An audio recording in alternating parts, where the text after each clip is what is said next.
This is Craig Haugard with your Financial Issues Ag update for February 9th. The corn market was lower for the old crop contracts, but September and beyond finished higher in yesterday's trade as traders positioned for today's monthly USDA supply and demand report. Now, the report is expected to show U.S. ending stocks at 1.51 billion bushels versus 1.54 billion in the January report. Of greater interest than U.S. stocks will be the projected South American numbers. Traders are expecting Brazilian production to be placed at 113.6 million metric tons, down from 115 million in January. Argentina production is expected to come in at 52.2 million metric tons versus 54 in the January report. At the close, March futures were 3 cents lower, settling at $6.3225 per bushel. The soybean market was lower as the March and May contracts filled the gap created in the previous day's session. The market was pressured all day by a much weaker soybean oil market. Now, today's report is expected to show U.S. ending stocks at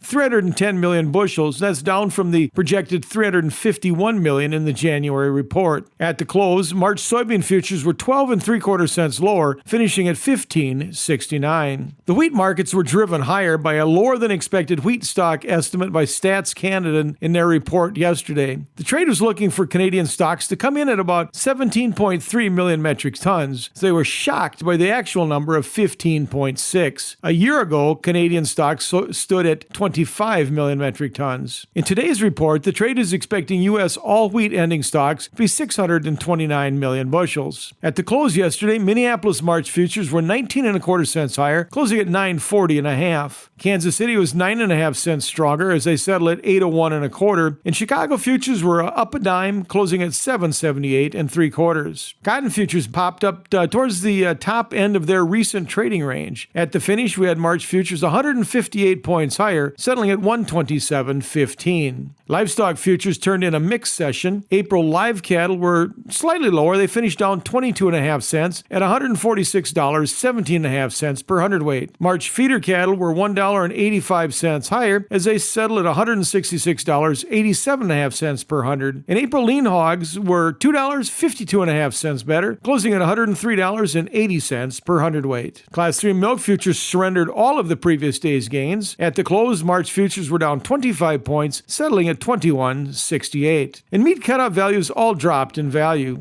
Choice box beef was $1.50 lower, closing at $277.46. Select boxes dropped by $1.20 to settle at $273.84. And pork carcass cutout values declined by 90 cents, ending the session at $97.29 per hundredweight. This has been Craig Haugard with your Financial Issues Ag update. We'll be right back with more financial issues after this.